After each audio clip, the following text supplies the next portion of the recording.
ধন্যবাদ জানাই চলমান সংঘ এবং বিশেষ করে সঞ্জয় দা এবং এই ওয়ার্ডের কর্পোরেটর সহ যারা আছেন তারা প্রতিনিয়ত সহযোগিতা করছেন এবং চলমান সংঘকে আমি ধন্যবাদ দিই এই কারণে আর বিশেষভাবে ওনাদের একটা ক্লাব ছিল এখানে অবস্থায় তারা কিন্তু মানুষের সাথে জনগণের সাথে যাতে পুকুরটা জনগণ ব্যবহার করতে পারে এবং কোনো রকমের যে চিন্তা ভাবনা বা আমাদের সরকারের যে ভাবনা যে পুকুরগুলি সংস্কার করা বিউটিফিকেশন করা বা ব্যবহারযোগ্য করা এগুলো তারা কিন্তু সহযোগিতা সম্পূর্ণভাবে ক্লাবটা কিন্তু তারা সরিয়ে দিয়েছে তা আমার অনুরোধ থাকবে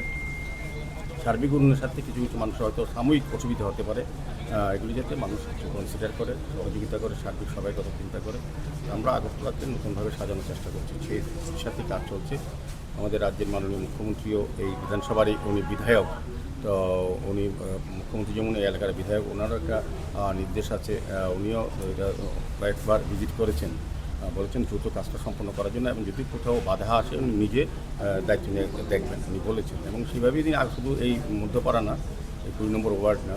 বিভিন্ন ওয়ার্ডে আগরতলা 11টা ওয়ার্ডে উনি সমস্যা হলে আমাদের সরকার পক্ষ থেকে বা মাননীয় মুখ্যমন্ত্রী নিজে হস্তক্ষেপ করে আমার বিশ্বাস আছে এখানে যদি কেউ বাধা দিতে যায় বা অসুবিধার সৃষ্টি করে এটা কোনোভাবে বরদাস্ত করা হবে না আমরা সরকারি কাজে উন্নয়নের কাজে কোনো রকম প্রতিষ্ঠান ব্যক্তি বা রাজনৈতিক দলের কোনো বাধা আমরা গুরুত্ব দিই না আমরা আমাদের সরকারের নিয়ম অনুযায়ী আমরা কাজ করে যাবো